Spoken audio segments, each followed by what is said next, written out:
Hey guys what's up, welcome back to another video. तो आजकल बच्चों का डाउट जब देख रहा हूं मैं, तो बहुत ज्यादा ये डाउट आ रहा है कि सर इंग्लिश स्पीकिंग को कैसे सही करें। क्या तुम भी मर्चेंट नेवी के लिए प्रिपेयर कर रहे हो? इफ यस, नीचे गूगल फॉर्म दिया है, फटाफट जाके इसको भरो। इंडिया की नंबर 1 मर्चेंट नेवी एकेडमी तुम्हारा इंतजार कर रही है। सो अभी मैं ये चीज और अच्छे से जान पाया हूँ कि बच्चों को क्या क्या प्रॉब्लम हो रही है, तो सारी चीजें मैं इस वीडियो में आपके सामने रखने वाला हूँ। प्लस मैं अब क्या कर रहा हूँ, अभी अगर बडिंग मरीनस एकेडमी के बारे में आपको पता है, जो ऑलरेडी जयपुर में ओपन हो चुका है, अगर आपको इसके बारे में और डिटेल में जानना है तो नीचे डिस्क्रिप्शन बॉक्स में जाके आप गूगल फॉर्म फिल कर सकते हो, पूरा इन्फॉर्मेशन आपको मिल जाएगा।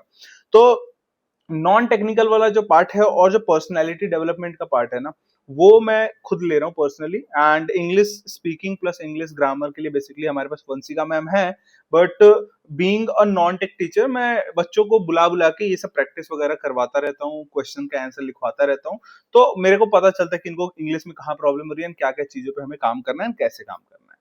तो वो उसी के बारे में बात करेंगे। बाकी एकेडमी खुली गया है, अगर आपको आना है तो डिस्क्रिप्शन बॉक्स में जाके गूगल फॉर्म तो फिल ही कर दो।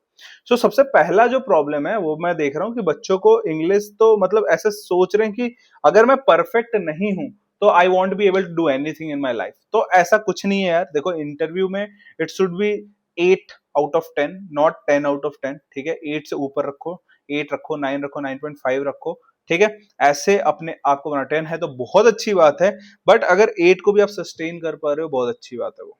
ठीक है, तो पहली चीज तो ये है।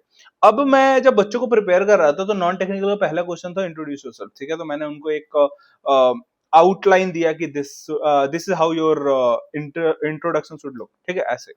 तो बेसिकली होता क्या है, बच्चों का उसी के आसपास क्वेश्चन का आंसर बनता है। एंड अगले दिन जब मैंने बच्चों को बोला कि चलो आ जाओ भाई, सब सामने आके पहले एक एक बार अपना इंट्रोडक्शन दो, तो पहली बात, उनको तो पब्लिक फेयर है, तो वो तो मैं सही करवा दूंगा, क्योंकि हर एक क्वेश्चन का आंसर इनको सबके सामने ही आंखों में आके डाल के बोलनी पड़ेगी, क्योंकि कल को जाके 2-3 इंटरव्यू के सामने भी इनको वो जवाब देना है। ठीक है, दूसरी चीज जो देख रहा हूं, जहां पे इन लोगों ने क्वेश्चन का आंसर ऑलरेडी बना लिया उसको बहुत तेज बोल रहे हैं। ठीक है, जैसे फॉर एग्जांपल अगर किसी को रटा हुआ है उसका introduction, good afternoon sir, first of all I would like to thank you for giving me this opportunity to introduce myself, my name is this, ऐसे ऐसे बोल रहे हैं क्योंकि ये रटा हुआ ऑलरेडी। ठीक है, लेकिन रटने में एक और प्रॉब्लम ये है कि अगर उनको ऐसा कहीं भी ज्ञात हो रहा है कि एक लाइन छूट गई मेरे से या फिर एक वर्ड छूट गया, तो अटक जा रहे हैं, क्योंकि उनको वही आंसर पूरा करना है। They are not understanding, they are just mugging up. तो वो एक प्रॉब्लम है, वो आपको मग अप नहीं करना है, अपने को अंडरस्टैंड करना है कि ये पैटर्न है, इसका अराउंड मेरे को आंसर देना है, मेरे को एग्जैक्टली यही नहीं देना। ठीक है, उसके अलावा क्या है कि ये जो स्पीड है वो रटे हुए आंसर पे है।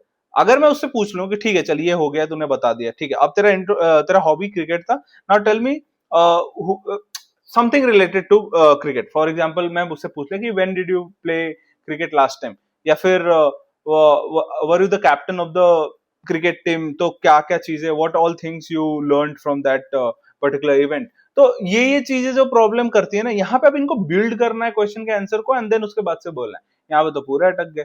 तो the level of English they were speaking at that point, and अभी जो बोल रहे हैं जमीन आसमान का फर्क है। ये 2 आउट ऑफ 10 है, वो 6 आउट ऑफ 10 था। ठीक है, तो वो एक चीज है, तो वो अपने को नहीं करनी है। There should be a proper speed, जिस पे ही आप बोलोगे उसकी प्रैक्टिस आपको खुद करनी पड़ेगी। This can be by reading books, this can be by reading articles. हम तो यहाँ पे आर्टिकल्स पढ़वाते हैं इनको, so that they will be aware of the maritime affairs also, कि क्या हो रहा है दुनिया में, कैसे चल रहा है, ये सारी चीजें। तो ये भी है।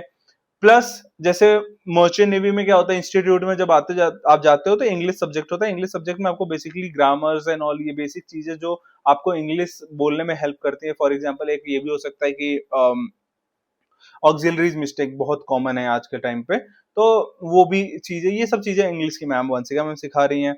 मैं इनको पब्लिक स्पीकिंग सिखा रहा हूँ, क्योंकि वो स्टेज पे आके बोलना सबके सामने, ये भी बहुत बड़ा स्किल है। अगर ये सीख जाते हो तो बहुत कुछ आप जीत जाते हो। तो वो चीज है, तो वो चीज मैं देख रहा हूँ।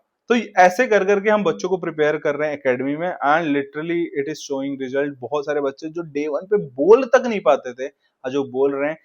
At that time they were 0 out of 10, आज के टाइम पे मे बी 3 आउट ऑफ 10 होंगे, बट एक टाइम ऐसा आएगा जब हम इनको 8 आउट ऑफ 10 तो कंस्टेंटली बना देंगे, और सुपर तो जाएंगे ही, लाइक 10 आउट ऑफ 10 तो हमारा एम ही है। ठीक है, तो ये चीज था, ये इंग्लिश के लिए हम कर रहे हैं यहाँ पे बेसिकली। और अगर आपको करना है, आपको आना है एकेडमी में, तो बहुत सिंपल है, आप इंक्वायरी ले सकते हो। नीचे डिस्क्रिप्शन बॉक्स में गूगल फॉर्म होगा, just go and fill that.